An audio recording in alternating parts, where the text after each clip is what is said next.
Hello friend, नमस्कार। मैं Singh friend, आज को नई वीडियो में सभी लोगों का स्वागत है। तो फ्रेंड, यदि आप एक न्यू पेट्रोल पंप खोलना चाहते हैं, पेट्रोल पंप खोलने का प्लान बना रहे हैं, तो ये बिजनेस बहुत ही बढ़िया बिजनेस है।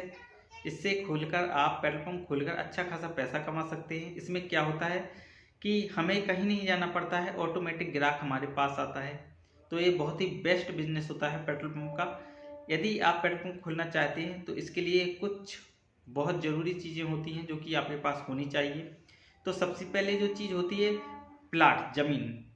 जिस ज़मीन पे आप पेट्रोल पंप लगवाना चाहते हैं तो आपके पास वो ज़मीन होनी चाहिए। ज़मीन कितने बाई कितने मीटर का प्लाट होना चाहिए? तो फ्रेंड, कम से कम 35 बाई 35 मीटर का प्लाट होना चाहिए पेट्रोल पंप के लिए। जब भी आप पेट्रोल पंप के लिए एक प्लाट खरीदें तो 35 बाई 35 मीटर का ही खरीदें। और एक और चीज़, यदि आपका प्लाट 35 बाई 35 मीटर का है, ओके, इसके बाद यदि आपका प्लाट किसी भी लाइन से गुजर रहा है तो आपका पेट्रोल पंप नहीं लग पाएगा। सारी कोशिश करने के बाद भी आपका पेट्रोल पंप का जो फील्ड वेरिफिकेशन होगा वहाँ से आपको कैंसिल कर दिया जाएगा। कैसे कर दिया जाएगा आपको कैंसिल? तो देखिए, जैसे आपका 35 बाई 35 मीटर का प्लाट है, उधर से प्लाट के ऊपर से 11 के बी ए की लाइन निकली है, या 33 के बी ए की लाइन निकली है, या 36 के बी ए की लाइन निकली है।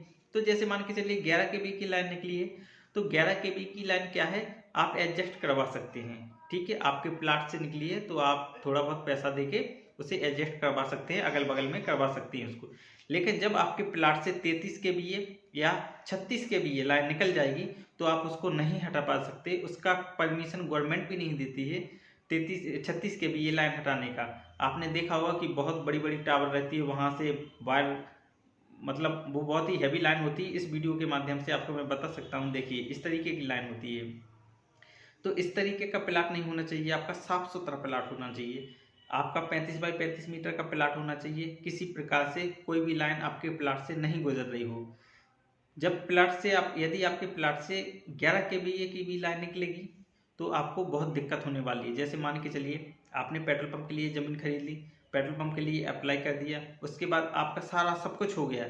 जिस दिन आपका फील्ड वेरिफिकेशन होगा, वहाँ से जब अधिकारी लोग आएंगे फील्ड वेरिफिकेशन करने के लिए, आपका प्लाट देखेंगे, एक ही नज़र में आपका प्लाट को वो फील्ड वेरिफिकेशन आपका कैंसिल हो जाएगा और आपका जो पेट्रोल पंप लगाने का विचार है वो सब कैंसिल हो जाएगा। तो वहाँ से आप निराश हो जाओगे। तो मेरा कहने का मतलब है, आपका जो प्लाट है साफ सुथरा प्लाट होना चाहिए, किसी प्रकार की कोई लाइन नहीं गुजरनी चाहिए। जब आपका प्लाट साफ सुथरा होगा, सब कुछ करने के बाद जब आपके प्लाट पे फील्ड वेरिफिकेशन होगा आपकी ज़मीन का, जब अधिकारी लोग आएंगे तो एक ही नज़र में आपको पास करके चले जाएंगे प्लाट का। फिर क्या होगा, आपका एक लेटर देंगे आपको वहीं प्लाट पे, जैसा कि मेरे साथ हुआ है। मेरा 35 बाई 35 मीटर का प्लाट है। मैंने 35 बाई 40 मीटर का प्लाट खरीदा था। 35 बाई 40 का क्यों खरीदा था मैंने, कि 35 बाई 35 मीटर का जो प्लाट है वो बीपीसीएल ने मांगा था, और 5 मीटर प्लाट जो मैंने अलग से लिया था उसमें मैंने शॉप वगैरह डालने के लिए प्लाट खरीदा था। तो मेरा जो प्लाट है वो 35 बाई 40 मीटर का है। 35 बाई 35 मीटर में मेरा आरओ है।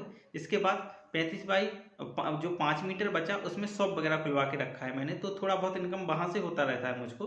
ठीक है, तो ऐसा ही आप प्लाट खरीदें, 35 बाई 35 मीटर से ज़्यादा ही खरीदें। आने वाले समय में आप वहाँ पे शॉप वगैरह खुलवा दें तो आपके लिए बहुत अच्छा रहेगा। तो जब आपका फील्ड वेरिफिकेशन होगा उस समय आपके जो सेल्स ऑफिसर आएंगे और इंजीनियर महोदय जी आएंगे तो आपको एक लेटर बना के दे देंगे और आपका आरओ लगाने के लिए परमिशन दे देंगे, मान के चलिए। वो लेटर आपका जाएगा तहसील। तहसील से फिर आपके जो तहसीलदार होंगे, तहसीलदार एक लेटर देंगे। जैसे मेरा बीपीसीएल का पेट्रोल पंप है, बीपीसीएल कंपनी को देंगे कि आपका खसरा नंबर रहेगा, ज़मीन का जो प्लाट का खसरा नंबर होता है उस पर, कि ये ज़मीन मतलब किसी प्रकार की कोई अवैध वगैरह ज़मीन नहीं है। तो इस प्रकार का आपको लेटर देंगे और आपका उस दिन से प्रोसेस स्टार्ट हो जाएगा और जल्दी ही आपका पेट्रोल पंप बनना स्टार्ट हो जाएगा। तो प्लाट आपको ऐसा ही खरीदना है कि किसी प्रकार की कोई लाइन ना हो, 11 के बी की भी ना हो, ना 36 ना 33, किसी प्रकार की कोई लाइन ना हो, तो आपका पेट्रोल पंप लग जाएगा। यदि आपकी लाइन वगैरह निकली है तो भाई कैंसिल हो जाएगा, वहीं से आपका कैंसिल हो गया, आपकी सारी मेहनत बर्बाद हो जाएगी, फिर आपको समय नहीं मिलेगा। और मेरे फ्रेंड के साथ ऐसा ही हुआ है। मेरे फ्रेंड ने भी पेट्रोल पंप के लिए 2018 में अप्लाई किया था, तो उसके पेट्रोल पंप से 11 के बी की लाइन निकल रही थी झांसी में। झांसी यूपी की बात बता रहा हूँ मैं, झांसी यूपी में 11 के बी की लाइन गुजर रही थी उसके प्लाट से। जब उसका सब कुछ हो गया और फील्ड वेरिफिकेशन हुआ जिस दिन, उसी दिन उसका प्लाट कैंसिल कर दिया गया। अच्छा खासा पैसे वाला है, उसने पैसे में से लाइन हटवाने की कोशिश की लेकिन कुछ भी नहीं हुआ। आज के समय में वो पेट्रोल पंप नहीं लग पाया है और हमारा पेट्रोल पंप लगकर सेल वगैरह सब कुछ स्टार्ट है, क्योंकि हमारा जो प्लाट था वो साफ सुथरा प्लाट था। ज़मीन किसके नाम होनी चाहिए? जिस कैंडिडेट के नाम आप पेट्रोल पंप खुलवाना चाहते हैं उसी कैंडिडेट के नाम से ज़मीन का प्लाट भी होना चाहिए। ये सबसे अच्छा ऑप्शन रहता है। तो इस प्रकार का आप प्लाट खरीदें, जिस कैंडिडेट के नाम से आप ज़मीन पेट्रोल पंप खुलवाना चाहते हैं उसी कैंडिडेट के नाम से आप ज़मीन भी खरीदें। जैसे मान के चलिए आपका भविष्य में पेट्रोल पंप खोलने का इरादा है, तो आप पहले उसके लिए ज़मीन खरीद लें, उसके बाद पेट्रोल पंप के लिए अप्लाई करें। इससे क्या है, इससे आपको किसी प्रकार की कोई प्रॉब्लम नहीं आएगी और एक नंबर में आपका काम होता चला जाएगा।